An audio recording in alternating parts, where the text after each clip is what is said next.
வணக்கம் கதிரவன் ஜோதிடம் சேனல் நேர்களே. நான் உங்கள் அன்பான சயின்டிபிக் வேதிக் அஸ்ட்ராலஜர் அஸ்ட்ராலஜி பேசுகிறேன். நல்லது நினைப்போம், நல்லதே நடக்கும். இந்த வீடியோவில் நம்ம என்ன பார்க்க போறோம்னா, விருச்சிக ராசிக்காரர்களுக்கு மார்ச் 2026 எத்தகைய ஒரு மாதமாக இருக்க போகுதுன்னு பார்க்க போறோம். சயின்டிபிக் வேதிக் அஸ்ட்ராலஜி முறையில் எதையும் மிகைப்படுத்தாமல் உள்ளவாறு எதையுமே பரிகாரங்கள் அது மாதிரி மூடநம்பிக்கையில் போகாமல் எந்த கிரகம் எப்படி இருந்தால் எது மாதிரி ஒரு தாக்கத்தை கொடுக்கும், அடுத்து வரக்கூடிய காலகட்டங்கள் எது மாதிரி திசையில் நம்ம வாழ்க்கையை திருப்ப போகிறது, நம்மளுடைய பிராப்தங்கள் என்ன, கோச்சார அமைப்பு ஆண்டு கிரகங்கள் எப்படி இருக்கிறது, மாத கிரகத்து அமைப்பு இருக்கு, ராசிதிபதி எப்படி இருக்கிறது பார்த்து கோச்சார அமைப்பான ஒரு பொது பலனாகிய விருச்சிக ராசிக்கு மார்ச் 2026 இந்த வீடியோவில் நாம எப்படி பலன் இருக்குன்னு பார்க்க போறோம். இப்போ பாருங்க, விருச்சிக ராசிக்கு குரு அஷ்டமத்திலேயே நீடித்திருக்கிறார் மார்ச் மாதம் முழுவதும். சனி 5ஆம் இடத்திலேயே நீடித்திருக்கிறார். 4ஆம் இடத்துல ராகுவும், தொழில் ஸ்தானமாகிய 10ஆம் இடத்துல கேதுவும் இருக்கிறார். ஸோ இது மாதிரியான ஒரு அமைப்பு, ஆண்டு கிரகத்தின் அமைப்புகள் இப்படி இருக்கிறது. அதே சமயத்தில் மாத கிரகமாகிய ராசிதிபதி ஆகிய செவ்வாய் பார்த்தீங்கன்னா மாத ஸ்டார்டிங்ல இருந்தே 4ஆம் இடத்துல இருந்து 10ஆம் இடங்கிற தொழில் ஸ்தானத்தை பார்க்கிறார். படிப்படியாக மாதம் முழுவதும் பார்த்தீங்கன்னா சூரியன், ராகு, செவ்வாய் சேர்க்கை வருகிறது. அதே சமயத்துல சுக்கிரன் பார்த்தீங்கன்னா 5ஆம் இடத்துல இருக்கிறார், அவர் தப்பிச்சிட்டார். ஸோ என்னதான் சூரியன், ராகு, செவ்வாய்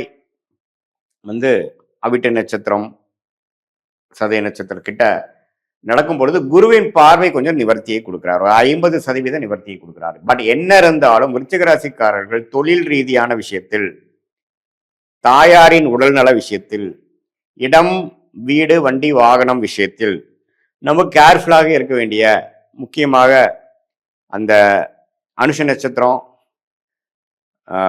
விசாக நட்சத்திரம், கேட்ட நட்சத்திரத்தை, அந்த 3 நட்சத்திரத்துல அதிகமான ஒரு பாதிப்பு பார்த்தீங்கன்னா உங்களுக்கு அனுஷ நட்சத்திரக்காரங்க, சனியின் நட்சத்திரக்காரங்களுக்கு ஒண்ணுமே கொஞ்சம் இருக்கு. ஸோ அதனால இந்த விருச்சிக ராசிக்காரர்கள் எல்லாரும் பார்த்தீங்கன்னா அந்த தொழில் ரீதியான, வேலை ரீதியான, வண்டி வாகனம் ரீதியான, தாயார் ரீதியான விஷயத்துக்கு கொஞ்சம் கேர்ஃபுல்லா இருக்கணும். எடுத்தமா கவுத்தமானு பண்ணக்கூடிய அமைப்புகள் கரெக்டாக வராது. ஏன்னா ஒரு வீடே வாங்குறீங்க, ஒரு இடமே வாங்குறீங்க, ஒரு விஷயத்துக்கு நீங்க போறீங்க, ஒரு வீடு, ஒரு ஆஃபீஸ் ஷிஃப்ட் பண்றீங்க, எதா இருந்தாலும் அங்கே எது மாதிரி விஷயங்கள் இருக்கு, அதுல என்ன குறைகள் இருக்குங்கிறது தீர்க்க விசாரித்து, அதே மாதிரி ஒரு இடம் மாற்றம், ஒரு தொழில் பண்றீங்க, ஒரு இன்வெஸ்ட் பண்றீங்க, ஒரு பொருளை வாங்குறீங்க, விற்கிறீங்க, எல்லாத்துலேயுமே ஒரு தெளிவு தேவைப்படக்கூடிய ஒரு மாதமாக 2026 மார்ச் மாதம் கட்டாயம் வருகிறது.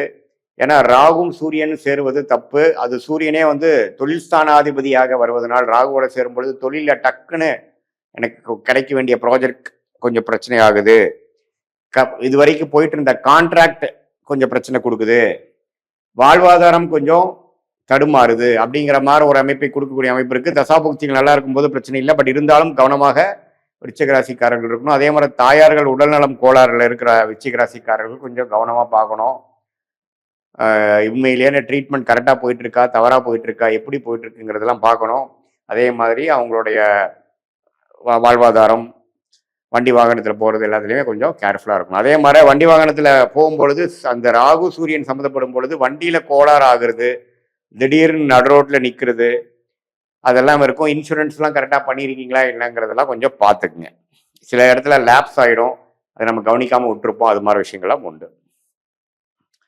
ஸோ இது மாதிரியான ஒரு அமைப்புகள் நிறைக்கக்கூடிய விருச்சிக ராசிக்காரர்களுக்கு மற்றபடி எப்படி சார் இருக்கு அப்படின்னா, சுக்கிரன் 5ஆம் இடத்துல இருக்கிறது அருமை. காதல் விஷயத்துல, அதே மாதிரி மற்ற உங்களை விருப்ப விஷயத்துல, சொகுசு விஷயத்துல அதெல்லாம் தப்பு இல்லை. என்ன இந்த நான் சொன்ன விஷயத்துல தான் கவனமா இருக்க வேண்டிய அமைப்புகள் இருக்கு. மற்றபடி குருவின் பார்வை 2ஆம் இடத்திலும் 4ஆம் இடத்திலும் 12ஆம் இடத்துல இருக்கனால விரயங்களுக்கு பிரச்சனை இருக்கு. விரயங்கள் பயங்கரமா வரவுக்கு மேல செலவுகள் நின்று கொண்டே இருக்கும். செலவுகளை கட்டுப்படுத்த வேண்டியதா இருக்கும். கடன் குறைக்கக்கூடிய அமைப்புகள் தேவைப்படுகிறது. அதெல்லாம் அடுத்து வரக்கூடிய மாதங்களில் தான் பண்ண முடியுமே ஒழிய மார்ச் மாதம் கொஞ்சம் இருக்கிறத மெயின்டைன் பண்றதே பெரிய விஷயமாக தான் போகக்கூடிய அமைப்புகள் உண்டு. பட் குருவின் பார்வை எல்லாமே ஒரு கண்ட்ரோல்ல வச்சுக்கக்கூடிய அமைப்பு உண்மையிலேயே நல்லது. இதுதான் விருச்சிக ராசிக்காரர்களுக்கு மார்ச் மாதம் ஒரு மாதிரியான ஒரு அமைப்பு, கவனமாக இருக்கக்கூடிய அமைப்புகள் தேவைப்படுகிறது. குறிப்பாக முதல் 2 வாரம் 3 வாரம் அப்படி இருக்கு. இது பொதுவான பலனை தவிர உங்களுடைய ஜென்ம ஜாதகத்துல நீங்க எந்த பிறந்த தேதியில பிறந்தீங்க, எந்த பிறந்த நேரத்துல பிறந்தீங்க, எந்த ஊர்ல பிறந்தீங்கிறத வைத்து உங்களோட ஜாதகத்தை போட்டு நீங்க என்ன லக்னத்துல பிறந்தீங்க, நீங்க கேட்டை நட்சத்திரம், அனுஷ நட்சத்திரம், விசாக நட்சத்திரத்துல எந்த நட்சத்திரத்துல பிறந்திருந்தாலும் உங்களுடைய லக்னம் என்ன, லக்னாதிபதி எப்படி இருக்கிறார், தசை என்ன, தசா புக்தி என்ன போய் கொண்டிருக்கிறது, இந்த தசநாதரும் புக்திநாதரும் நாம இப்போ சொன்ன கோச்சாரத்தில் எப்படி போறாருங்கிறது நாம பேசின இந்த பொது பலனையும் தசாபுக்தியான துல்லிய பலனும் சேர்த்து வைத்து பார்க்கும் பொழுது ஒண்ணுமே நம்மளுடைய கர்மா எப்படி செயல்படுகிறது, நம்மளுடைய துறை எந்த துறையில நம்ம போறது நல்லது, எந்த நேரம் நமக்கு யோகமாக இருக்கிறது, எந்த நேரம் நமக்கு சரியில்லை,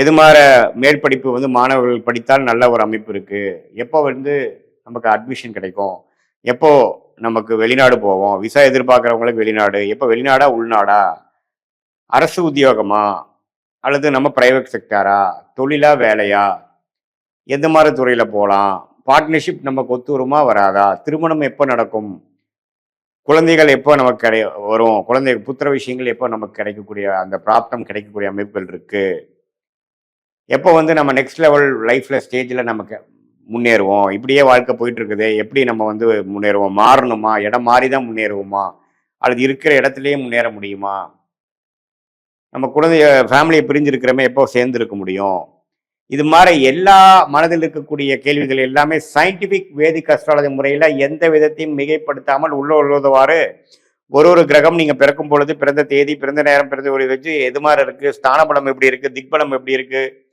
திருப்பலம் எப்படி இருக்குது அப்படிங்கிறதெல்லாம் துல்லியமாக பார்த்து அதன் பிரகாரம் கோச்சார அமைப்பையும் சேர்த்து அது மூலமாக நம்ம எந்த அமைப்பு எந்த மாதிரி திட்டங்கள் தீட்டணும், நமக்கு என்ன பிராப்தம் இருக்கு, எது நமக்கு கரெக்டா வருங்கிறதெல்லாம் தெரிந்து அந்த தசாபுக்திகளுக்கு தகுந்த மாதிரியும் இப்ப நடக்கக்கூடிய கோச்சார அமைப்புகளையும் மிக்ஸ் பண்ணி நம்ம பார்த்து நம்ம பிராப்தத்தை நாமளே அறிந்து எப்படி நம்ம ஒரு கூகுள் மேப் வந்து நம்மளுடைய போகும் இடத்தை போய் காட்டி கொடுக்குது, எவ்வளோ டிஸ்டன்ஸ் இருக்கு, என்னென்ன மாதிரி வளைவுகள் இருக்கு, எப்படி நமக்கு ரூட் மேப் என்ன அப்படிங்கிறது காட்டுதோ அதே மாதிரி உண்மையான சயின்டிபிக் வேதிக் அஸ்ட்ராலஜி ஜோதிடம், இந்திய வேத ஜோதிடத்தோட அடிப்படையான அறிவியல் சார்ந்த சாஸ்திரத்தை கரெக்டான முறையில் சரியான முறையில் அதை பயன்படுத்தி தேவையான டைம்ல மட்டும் பயன்படுத்தி எல்லா டைமும் பார்க்காமல் எப்போ நமக்கு குழப்பங்கள் இருக்கோ, எப்போ நமக்கு தெளிவு பெற இல்லாமல் இருக்கிறோமோ, தெளிவு தேவைப்படுகிறதோ அந்த சமயத்தில் மட்டும் நாம் அதை யூஸ் பண்ணி அது மூலமாக சில கிளாரிட்டியை பெற்று அது மூலமாக வாழ்க்கையில் நம்ம எந்த ஒரு பிரச்சனையிலையோ எது மாதிரி ஒரு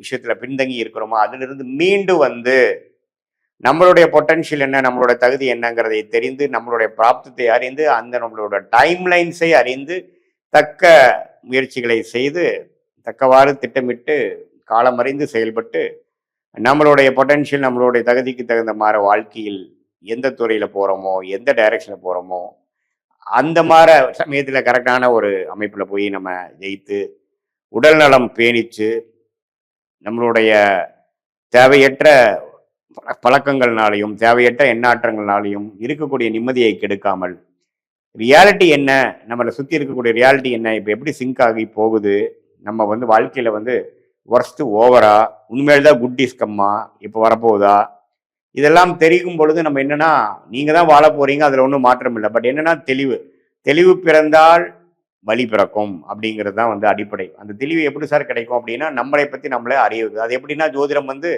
உங்களுடைய கர்மாவை சொல்லி உங்களுடைய நேச்சரை சொல்லி உங்களுக்கு எந்த விஷயம் ஃபார்ச்சுனேட்டாக இருக்குது, எந்த விஷயம் வந்து எப்போ கைகூடும், எந்த டைரக்ஷன்ல போறது தவறு, எந்த டைரக்ஷன் நமக்கு நல்லதுங்கெல்லாம் தெரிந்து அது மூலமாக சரியான நேரத்தில் சில விஷயங்களை செய்து திட்டமிட்டு செயல்பட்டு வாழ்க்கையில் எளிதில் வெற்றி பெற முடியும் என்று சொல்ல விரும்புகிறேன். மீண்டும் மற்றொரு காணொலியில் சந்திப்போம். நன்றி, வணக்கம்.